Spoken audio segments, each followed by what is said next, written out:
Hi everyone, and this is my walkthrough of the Minecraft game I have created for assignment 4 of INF 541.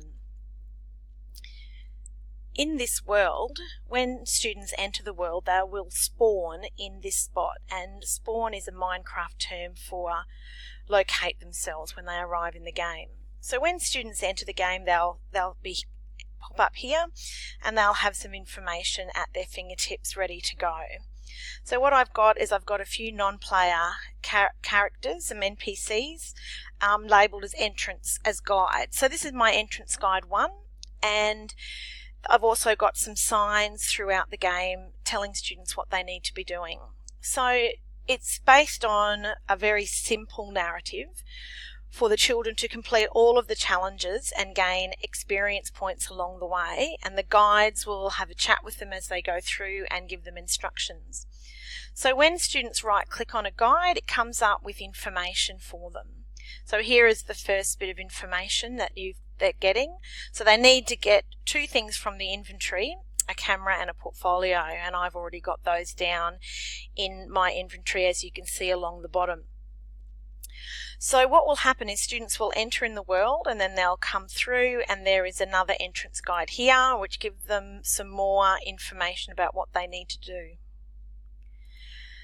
Some things that I found difficult when I was creating this world is not so much the content. That was the easy part. The part was trying to create a world where the students were unable to destroy things. Minecraft is a sandbox game, and the students have a lot of power, anyone playing the game, to create, to destroy, and do whatever they like. So I had to come up with a way to stop students from destroying.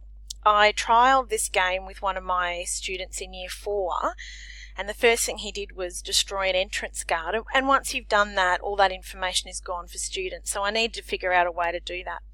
After much trial and error and being on forums and lots of Google searches, I decided to go with a command block. So I tried placing the command block outside of the borders of the world, but found that once I placed the commands, it really restricted me because I couldn't get back in myself. So in this corner, I've created a little hidey hole where I've got these 2 command blocks. So one of them here, when I right click on it, says ability at all. So that's the ability for all players. May fly true. So I've left that on for the moment because I want to be able to fly and show you the world. But the other command block here that I've hidden is ability at world builder false. So this means that the students cannot destroy anything in the world. So they can't destroy it, and this is repeated unconditionally throughout the game. So if students go into the chat command and give themselves the ability to world build, this block will keep going, and as soon as they've inputted that ability, this block will then shut them out again. So unless they find this in here, they won't be able to do anything. So I'm going to give you a bird's eye view of my game, and because I am able to fly, because I haven't taken that off, I can go up and show you.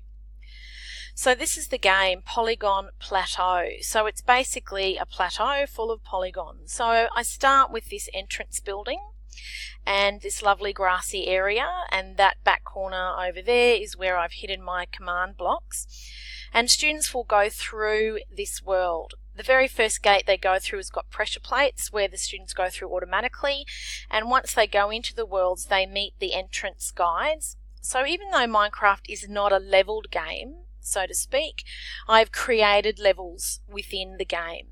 So the very first level is the easiest, calculate the perimeter of a square, and then the students have an optional challenge of creating a different shape with the same perimeter.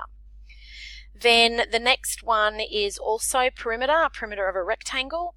Again, the challenge for each of these is to create a similar shape, a different shape with the same perimeter. And as you go through, the levels get harder. So we start with perimeter, then we go area of a square, area of a rectangle, then we go perimeter of an irregular octagon, and then area of an irregular polygon. And the very last level is a free play level. you'll see around the outside of this building, this construction, there's a red barrier. That red barrier are border blocks. If students somehow figure out how to fly, they won't be able to leave this zone because that locks them in. And to make it look pretty, we've also put in a portal just to give, this is the blue portal up here, the purpley blue.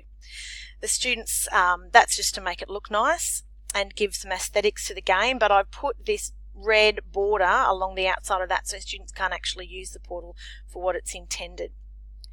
So if I've got my world builder status off, if I left click to destroy, I get these black squares and rectangles. That means students are unable to do that. So what that means is when I activate the May Fly, students cannot crash through these walls and they cannot fly over the top of them. The only way to go from one level to the other is to go through the gates. The first level is through pressure points, and then we get to our level 1 guide. So our level 1 guide gives them some information and it tells them they need to take a photo and put it in their portfolio, and it tells them how to do that. The first challenge is here, level 1 activity. If I right click there, it's unlocked, and so I can put in the details. Students can put those details in, take a photo of that, and then put that in their portfolio. If I take a photo, all I need to do is get the camera in my hand. So there I've got the camera. If I right click on the camera, it takes a photo. If I go to my portfolio now, I've got that in my hand and I right click, it opens up my portfolio here. And so there's my picture, and ideally the students will have filled in those details and with the answers, and I can also caption that. So I can caption that with level 1 activity. At the end of the game, students there's a guide that tells them to export their folio and to save it on our school shared system. So that's the camera and the portfolio feature. The other feature, because I want students to create in here, this was quite difficult because I don't want them to be able to do whatever they want to destroy my guides, but I do want them to be able to create. So what I've done is I've placed these are called allow blocks.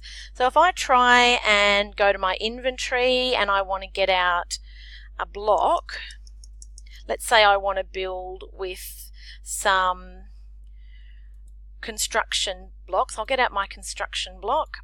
I can try and build over here.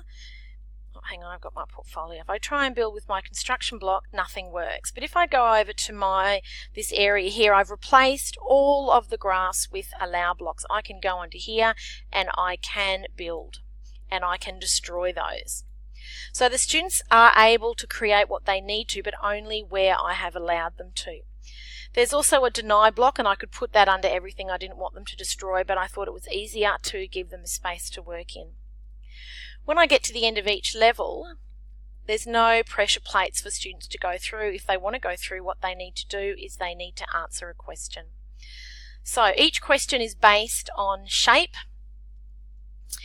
And so for this one, how many sides does a pentagon have? If I right click on here, left click on there,